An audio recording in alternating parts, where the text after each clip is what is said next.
अस्सलाम वालेकुम।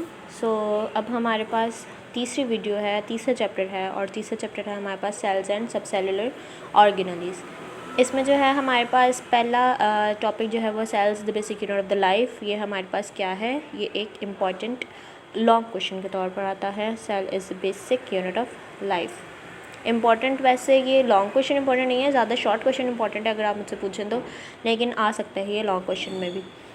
फिर उसके बाद आता है हमारे पास सेल थ्योरी। सेल थ्योरी ऐसा कोई इतना इंपॉर्टेंट टॉपिक नहीं है तो हम इसको मिस कराएंगे, लेकिन जो इसके एसेंशियल पॉइंट्स हैं ये हमारे पास इंपॉर्टेंट है। फिर validation of the theory and expectations, ये लॉन्ग क्वेश्चन आपको आ सकता है लेकिन कोई इतना इंपॉर्टेंट नहीं है। माइक्रोस्कोपी की अगर हम बात करें तो इसमें लाइट माइक्रोस्कोपी और इलेक्ट्रॉन माइक्रोस्कोपी हैं और ये लॉन्ग क्वेश्चन के तौर पर आ सकता है और इनका डिफरेंस जो है वो हमारे पास शॉर्ट क्वेश्चन के तौर पर आ सकता है।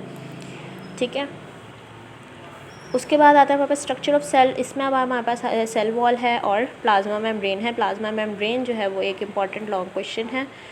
ठीक है, प्लाज्मा मेम्ब्रेन एक इम्पॉर्टेंट लॉन्ग क्वेश्चन है। अगर सेल वॉल की बात करें तो वो इतना कोई इंपॉर्टेंट लॉन्ग क्वेश्चन नहीं है, लेकिन इसमें से जो है वो शॉर्ट क्वेश्चन इंपॉर्टेंट बन सकते हैं, जैसे कि वो प्राइमरी वॉल और सेकेंडरी वॉल में डिफरेंस आ सकता है। इसके अलावा भी हमारे पास इसमें से 2-3 जैसे प्लाज्मोडेस्माटा है, ये भी हमारे पास क्या है, शॉर्ट क्वेश्चन है। ठीक है, ये हमारे पास हो गया प्लाज्मा मेम्ब्रेन, मैंने आपको बता दिया इंपॉर्टेंट लॉन्ग क्वेश्चन के तौर पर है। Functions of the plasma membrane भी वो आपसे पूछ सकता है लॉन्ग क्वेश्चन में। ठीक है, फिर आता है हमारे पास साइटोप्लाज्म एंड ऑर्गेनेलीज़। ऑर्गेनेलीज़ की अगर हम बात करें तो उसमें से ये 4 ऑर्गेनेलीज़ जो हैं वो आपने ज़रूर याद रखनी है। 4 ऑर्गेनेलीज़ जो हैं वो इम्पॉर्टेंट है। पहली न्यूक्लियस, ठीक है, फॉर लॉन्ग क्वेश्चन। फिर उसके बाद जो है वो हमारे पास ER, ये इंपॉर्टेंट लॉन्ग क्वेश्चन है। उसके अलावा राइबोसोम एंड माइटोकॉन्ड्रिया, ये 4 जो ऑर्गेनेलीज़ हैं ये आपकी इंपॉर्टेंट लॉन्ग क्वेश्चन के तौर पर आएंगे आपको। उसके अलावा जो एक क्लोरोप्लास्ट है ये भी लॉन्ग क्वेश्चन है, क्योंकि इसमें डायग्राम भी है तो ये आ सकता है आपको। ओके, सो उसके बाद आज जो भी आपके पास ऑर्गेनली है विद डायग्राम वो इंपॉर्टेंट लॉन्ग क्वेश्चन हो सकती है। गोल्जी अपरेटस, ये भी लॉन्ग क्वेश्चन है लेकिन ये शॉर्ट क्वेश्चन के तौर पे भी आ सकता है और इसके काफ़ी ज़्यादा शॉर्ट क्वेश्चंस बन सकते हैं डिफरेंट टाइप्स के, वो शायद आपकी एक्सरसाइज में भी पूछा गया है।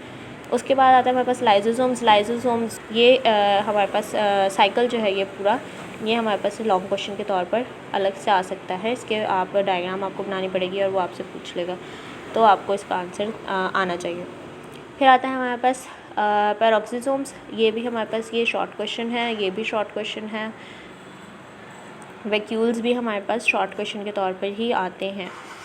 ठीक है, लॉन्ग क्वेश्चन आने को तो आ सकते हैं सारे, जो भी वो आपको कुछ मिला के पॉइंट्स भी दे सकते हैं लॉन्ग क्वेश्चन, लेकिन मैं आपको वो बता रही हूँ जो ज़्यादातर मेरी नज़र के सामने से गुजरे हैं या फिर मुझे लगता है ऐसा कि वो इम्पॉर्टेंट हो सकते हैं। सेंट्रियोल्स, ये भी शॉर्ट क्वेश्चन है आपके पास।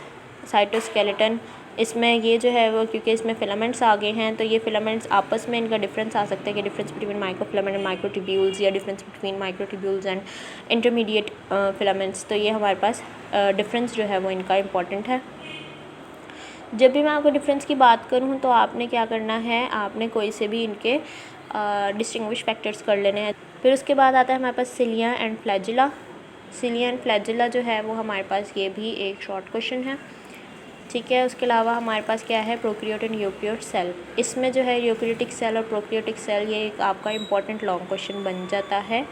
ठीक है, और आपने इसको एक पहले से टेबल बना के वैसे दिया हुआ है इन लोगों ने ये टेबल, तो ये टेबल जो है वो आप इसका रट्टा लगा लें, ये आपको बहुत ज़्यादा हेल्प करेगा और ये एक इम्पॉर्टेंट लॉन्ग क्वेश्चन बन सकता है। फिर आता है हमारे पास सेल सिग्नलिंग।